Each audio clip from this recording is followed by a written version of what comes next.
ஷஹன்ஷா அவர்களுக்கு ஆதாம். என்னிடம் நேரம் அதிகமாக இல்லை. நான் இப்பொழுது ஆபத்தில் இருக்கிறேன். ஆகையால் நான் கொல்லப்படுவதற்கு முன்பாக இந்த உண்மையை தங்களிடம் தெரிவிக்க வேண்டும் என்று நினைக்கிறேன். ஜோதா பேகத்திற்கு அந்த மருந்தை அளித்தது ஒரு புர்கா அணிந்த பெண். கிடைத்தாளா? இன்று நாம் அந்த மருத்துவரை கொல்லாமல் விட்டால் பிறகு நம்முடைய கதை முடிந்துவிடும். ஞாபகம் வைத்துக்கொள். என்னால் அவள் முகத்தை காண முடியவில்லை. அவளின் கைகளில் பச்சை நிற மோதிரமும் பச்சை கயிறும் அணிந்திருந்தாள். கால்களில் ரத்தன கொலுசும் இருந்தது. அங்கே பா, அவள் தான் அந்த மருத்துவச்சி.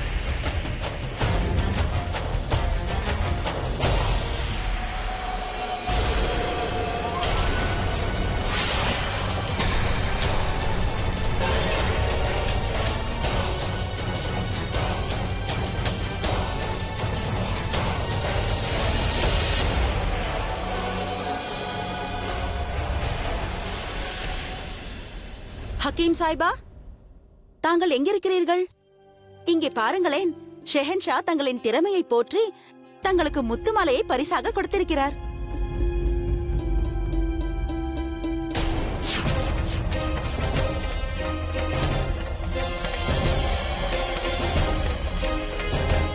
யா அல்லாஹ்,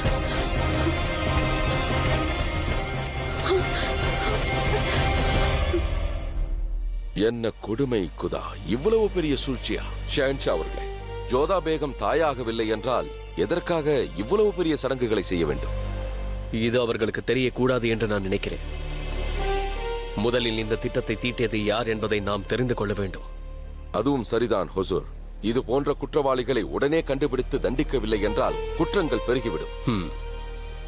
வைத்தியர் அவர்கள் நல்ல நேரத்தில் வேறொரு மார்க்கத்தை காட்டியதால் நாம் ஜோதா அவர்கள் குற்றமற்றவர் என்று தெரிந்து கொள்ள முடிந்தது.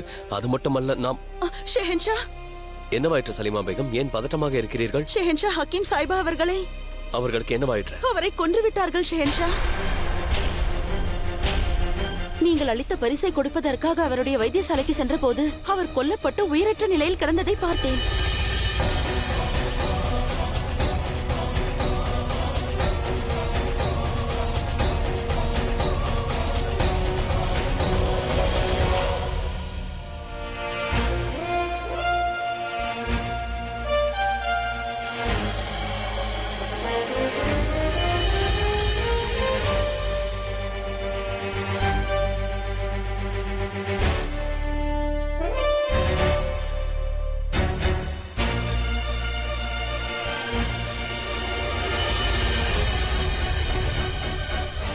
இது ஒரு கொடூரமான கொலை.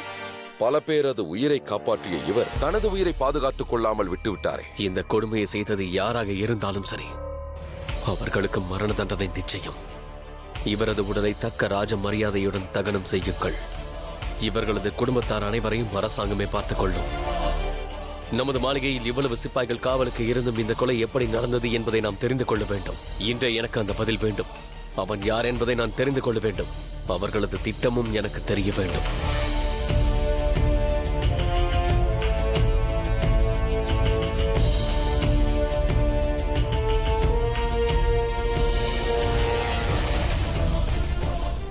சற்று பொறுங்கள்.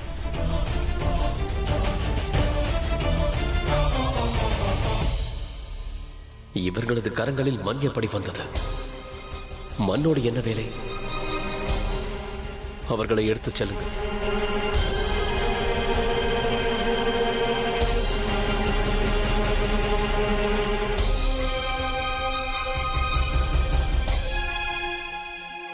நீங்கள் ஹக்கீம் சாய்பா அவர்களை ஏன் கூர்ந்து பார்த்தீர்கள் ஷெஹன்ஷா? கூறுகிறேன்.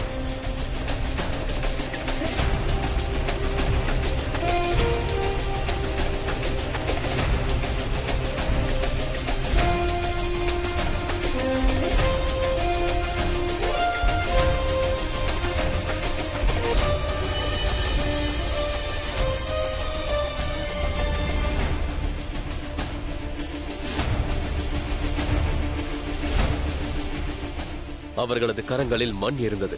வைத்தியசாலையில் மண்ணோடு என்ன வேலை? அவர் கொல்லப்பட போவதை முன்பே அறிந்திருக்கிறார். அதனால் அவர் இறப்பதற்கு முன்பாக ஏதோ ஒரு தடயத்தை நமக்காக விட்டுச் சென்றிருக்கிறார்.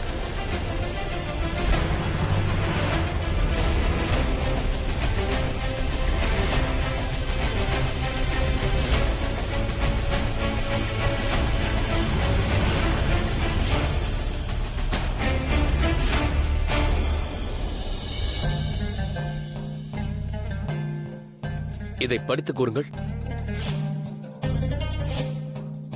ஷெஹன்ஷாவுக்கு மருத்துவருடைய ஆதாப். என்னிடம் நேரம் அதிகமாக இல்லை. என்னுடைய உயிர் ஆபத்தில் இருக்கிறது. ஆகையால் நான் கொல்லப்படுவதற்கு முன்பாக இந்த உண்மையை தங்களிடம் நான் தெரிவிக்க விரும்புகிறேன். ஜோதா பேகத்திற்கு அந்த மருந்தை அளிக்க முற்பட்டது ஒரு புர்கா அணிந்த பெண்ணாவாள். அவள் இந்த கோட்டையை சார்ந்தவள்தான். அவளிடம் இந்த மருந்து தீர்ந்து விட்டது என்று நினைக்கிறேன். ஆகையால் தான் மருந்தை வாங்க என்னிடம் வந்தாள். என்னால் அவளுடைய முகத்தை பார்க்க முடியவில்லை. ஆனால் அந்த பெண்ணின் கைகளில் பச்சை கற்கள் பதிக்கப்பட்ட வளையல்களும் பீருடைய தாயத்தும் அணிந்திருந்தாள். அவள் கால்களில் ரத்தினங்கள் பொருத்தப்பட்ட கொலுசும் இருந்தது. இவள்தான் ஜோதா பேகத்திற்கு கர்ப்பத்திற்கான அறிகுறிகளின் மருந்தை கொடுத்தவள். உங்கள் இருவருக்குமான உறவை கெடுக்க நினைத்தவள். இந்த விஷயத்தை சலீமா சுல்தான் பேகம் அவர்களுக்கு தெரிவிக்க வேண்டும் என்று நினைத்தேன்.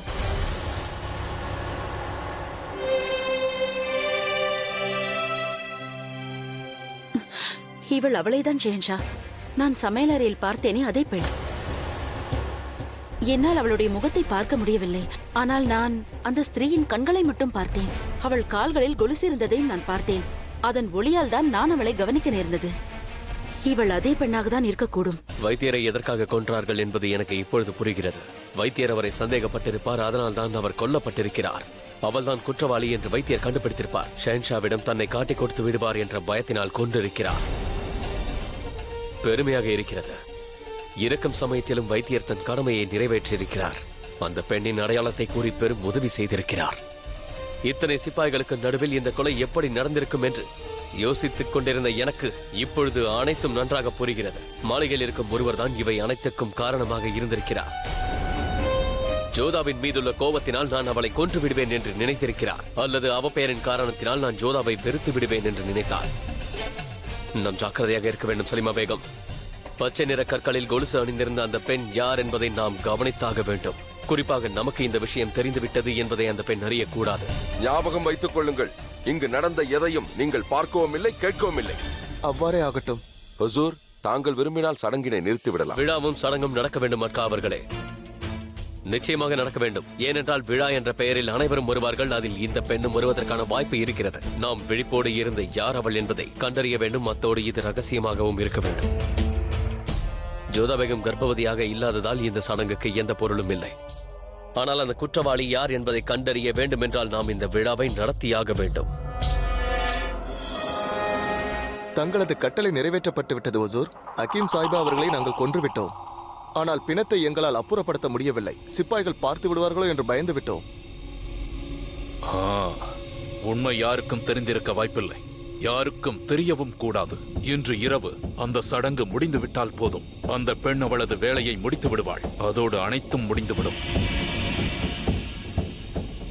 செல்லுங்கள்.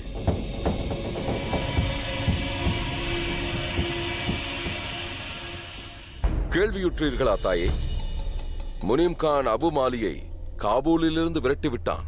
அதற்காக உனக்கு ஏன் இவ்வளவு மகிழ்ச்சி? ஏனெனில் ஜலால் கூறியது போல் முனிம் கானுக்கு மந்திரி பதவி கிடைக்கப் போகிறது. அவன் மட்டும் மந்திரி ஆகிவிட்டால் எனது கரம் ஓங்கிவிடும். அது எவ்வாறு கூறு?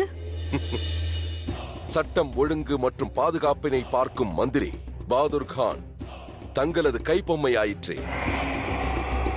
அதேபோல் முனிம் கான் எனது கைப்பொம்மை. அதன் பிறகு எனது ஆதிக்கம் பல மடங்கு உயர்ந்துவிடும். அதெல்லாம் இருக்கட்டும் ஆதஹாம். எனக்கு ஒன்று புரியவில்லை. ஜலால் பலருக்கும் பதவி உயர்வு கொடுத்துக் கொண்டிருக்கிறார். இதில் ஜலாலுக்கு மிகவும் நெருக்கமானவர் என்றால் அது ஹட்கா மட்டும்தான். நான் பயப்படுவது மகா மந்திரி பதவியை அவருக்கு அளித்துவிடக் கூடாது. நீங்கள் என்னை நம்புங்கள் தாயே. என்று மட்கா அவர்களை மந்திரியாக நான் அனுமதிக்க மாட்டேன். ஹட்கா அவர்களுக்கு இவ்வளவு பெரிய பதவி கிடைப்பது எனக்கு சிறிதும் விருப்பமில்லை அதஹாம். புயல் வருவதற்கு முன்பாக தனது படகை சரி செய்பவன் தான் அறிவாளியாவான். ஒருவேளை நம் நேரம் சரியில்லாமல் அட்கா அவர்களை ஜலால் மகா மந்திரி ஆக்கிவிட்டால் அன்று நாம் என்ன செய்வோமோ அதை இன்றே செய்ய வேண்டும். அதை பற்றியெல்லாம் பிறகு யோசித்துக் கொள்ளலாம்.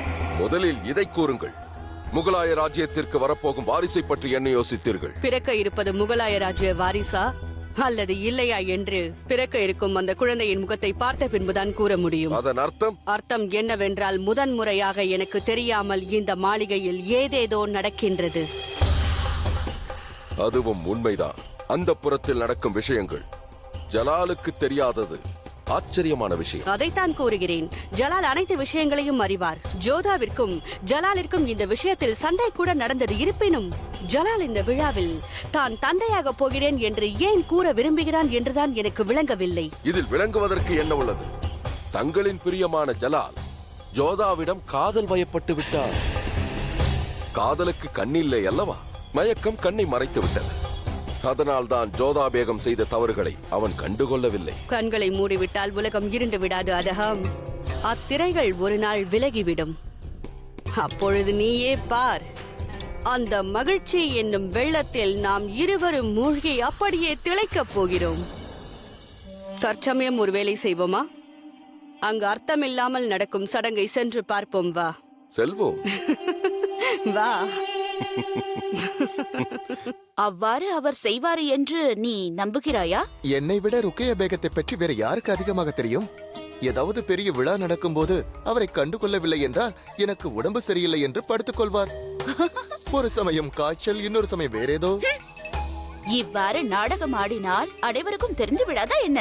உனக்கு ருக்கையா பேகம் எப்படியெல்லாம் நடிப்பார் என்று தெரியாதல்லவா? அவருக்கு உடல் உஷ்ணமாகிவிடும். பெரிய வைத்தியரால் கூட அவரது உடல்நிலை நன்றாக இருக்கிறது என்று கூற முடியாது என்றால் பார்த்துக்கொள். ஹோஷியார்! இப்பொழுது பார் நடக்கவிருக்கும் வேடிக்கையை.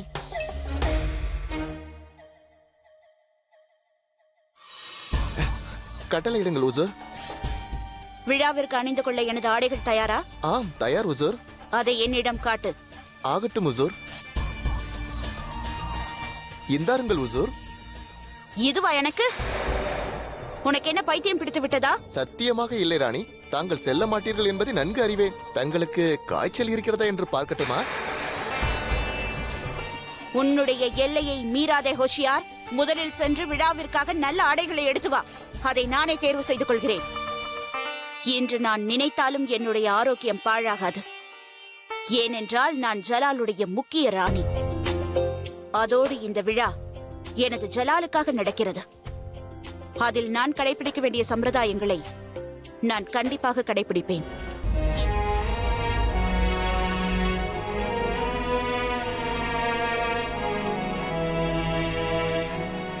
ஜோதா பேகம் ஆமீரில் யாருடனாவது உறவு வைத்துக் கொண்டுள்ளாரா என்பதை தெரிந்து கொள்வதற்காக நான் கேட்டேன். அது மட்டுமல்ல, ஒருவேளை அப்படி வைத்திருந்தால் அதை நிரூபிப்பதற்கான சாட்சி என்னிடம் இல்லையே. அதான் நான் இங்கு வந்தது உங்களிடம் கூறுவதற்கோ விவரிப்பதற்காகவோ இல்லை ஜோதா பேகம். ஷேன்ஷாவால் முடிந்தது தராசில் நியாயத்தை மட்டுமே எடை போட முடியும் என்பதை கூறுவதற்காக.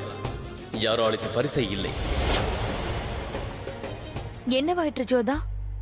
சங்கடமாக காணப்படுகிறாய்? மறுபடியும் வாந்தி வருகிறதா? இல்லை மோதி, மனம் சங்கடமாக இருக்கிறது.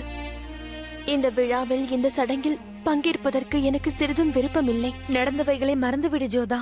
நீ முகலாய அரசுக்கு வாரிசு அளிக்கப் போகிறாய் என்பது மட்டும் உன் மனதில் வைத்துக்கொள். ஜோதா பேகம், தங்களை சந்திக்க ஷெஹன்ஷா வந்து கொண்டிருக்கிறார். செல்வம்.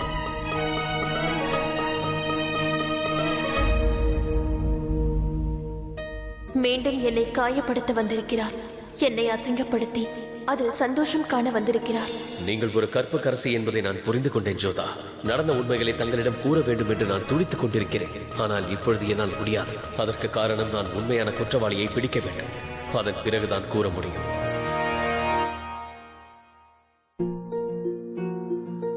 நீங்கள் தயாரா ஜோதா பேகம்? நான் உங்களை சடங்குக்கு அழைத்துச் செல்ல வந்துள்ளேன்.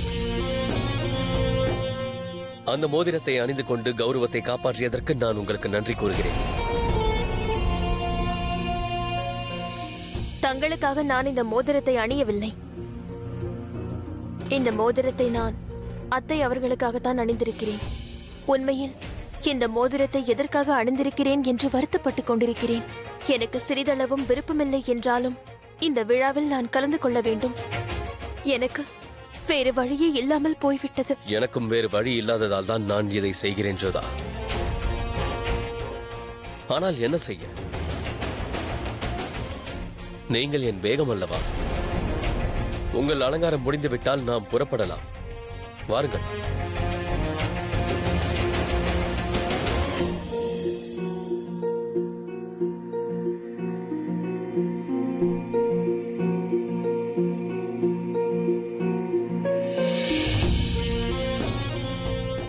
நான் ஒரு விஷயத்தை உங்களுக்கு கூற விரும்புகின்றேன். இந்த குழந்தையை பெற்றெடுத்த பிறகு உங்களிடம் கொடுத்துவிட்டு சென்று விடுவேன். நீங்கள் தாயாகவில்லை என்பதை நான் எப்படி உங்களிடம் கூற முடியும் ஜோதா பேகம்? எனக்கு ஒன்றும் புரியவில்லை. ஏன் அவ்வாறு என்னை பார்க்கிறீர்கள்? ஒரு பாவமும் அறியாத இந்த சிசுவிற்கு என்னால் எந்த ஆபத்தும் நேராது. இருப்பினும் என் மனதை கல்லாக்கிக் கொண்டு இந்த முடிவை எடுத்துள்ளேன். இந்த குழந்தை பிறந்த பிறகு நான் ஆக்ராவை விட்டு சென்று விடுவேன். அதற்கு நீங்கள் அனுமதி தராவிட்டாலும் சென்று விடுவேன். சலீம், எனக்கு மகன் பிறந்தால் அவனுக்கு சலீம் என்ற பெயர் வைக்க வேண்டும் என்று நான் நினைக்கிறேன். சலீம் சிஷ்டி அவர்களுக்கு நன்றி தெரிவிக்கும் விதமாக. ஒருவேளை பெண் குழந்தை பிறந்தால் அவளுக்கு நான் கானம் சுல்தான் என்ற பெயர் வைப்பேன்.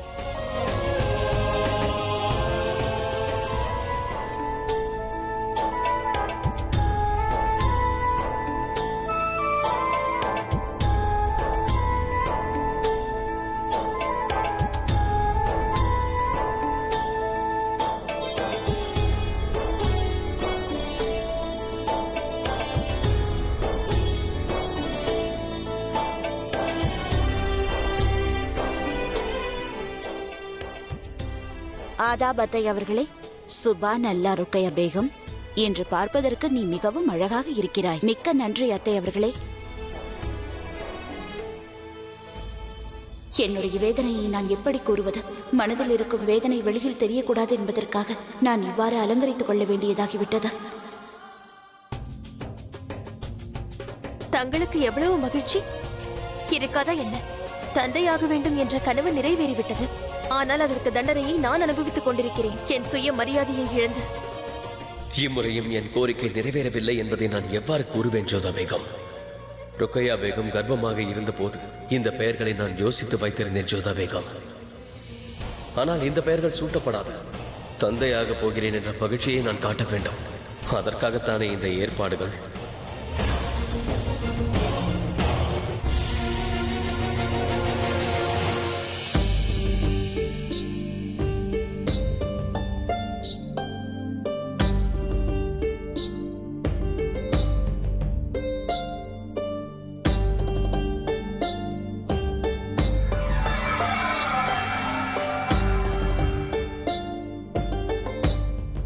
இங்கே பார். ஆதாப், யார் நீ? என் தாயார் இந்த மாளிகையில் பணிபுரிகிறார். ஆணையிடுங்கள் உசூர். எனக்கு சர்பத் கொண்டு வா. ஆகட்டும்.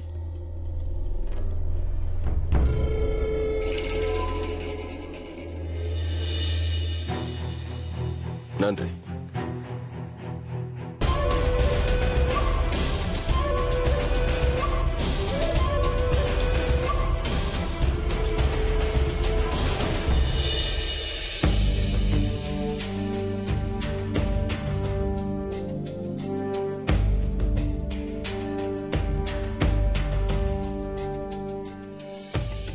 அல்லாவிற்கு நன்றி. குதா சயின்ஷாவின் ஆசையை நிறைவேற்றிவிட்டார். பிறக்கும் குழந்தை ஜோதாவை போல இருக்குமா அல்லது ஷெகன்ஷாவை போல இருக்குமா? நீ என்ன நினைக்கிறாய்? சயின்ஷாவை போலத்தான் இருக்கும் என்று எனக்கு தோன்றுகிறது. எவ்வாறு இருக்க போகின்றான் என்பதை காலம்தான் சொல்ல வேண்டும். பேகம் ஜோதாவை போன்றா அல்லது அந்த குழந்தையுடைய உண்மையான தந்தையை போன்றா? அவன் யார் என்று ஜலாலிற்கும் தெரியாது, எனக்கும் தெரியாது. நடந்த சம்பவத்தினால் குற்றம் இழைத்து விட்டோமோ என்று உங்கள் மனம் சங்கடப்படுகின்றதா? இல்லை, எனக்கு தேவையானது நான் தந்தையாக வேண்டும் என்பது மட்டும்தான். அதனால் நீங்கள் என்ன நினைத்தாலும் எனக்கு கவலை இல்லை. தாங்கள் ஒரு மனிதரே அல்ல. ஒரு விலங்கை திருமணம் செய்திருந்தால் கூட அது மனதில் இந்நேரம் காதல் பிறந்திருக்கும். ஆனால் தங்களுக்கு அது கூட பிறக்கவில்லையே. நீங்கள் ஒரு இதயமில்லாத சக்கரவர்த்தி, அவ்வளவுதான். உங்கள் தேவையெல்லாம் உங்கள் சிம்மாசனத்திற்கு ஒரு வாரிசு. அதற்காக கொடுத்த வாக்கை மீறி பலாத்காரம் செய்யவும் தயார். ஒரு பெண்ணிற்கு விருப்பம் இல்லை என்றாலும் உங்களுக்கு விருப்பம் இல்லாமல் எதுவும் நடக்கவில்லை ஜோதா பேகம். நீங்கள் விரும்பியதால் தான் அது நடந்தது. அதில் உங்களுக்கும் பங்குண்டு ஜோதா. தவறாக நினைக்காதீர்கள். அன்று அந்த குளிர்ந்த இரவில் நான் உங்களிடம் வந்தது, உங்களை நெருங்கியது, உங்களை தொட்டது, இவை அனைத்தும் உங்களுக்கு பிடித்திருந்தது. இன்னொன்றும் கூற வேண்டும். உங்களுக்கு என் மீது வெறுப்பு இருந்தாலும் அன்று இரவு நீங்கள் தான் என்னை அழைத்தீர்கள். நீங்கள் கூறுவது போய் வேடிக்கையாக இருக்கிறது ஜோதா பேகம். உங்களுக்கு நடந்தது என்னவென்று தெரிய வேண்டும். ஆனால் நான் கூறினால் அதை ஏற்றுக்கொள்ள மாட்டீர்கள். நீங்களே என்னை அணைத்துக் கொண்டீர்கள். எல்லையில்லாத காதலை பொழிந்தீர்கள். இது அனைத்தும் பொய் பொய் பொய். நீங்கள் என்ன கூறினாலும் நான் நம்ப மாட்டேன்.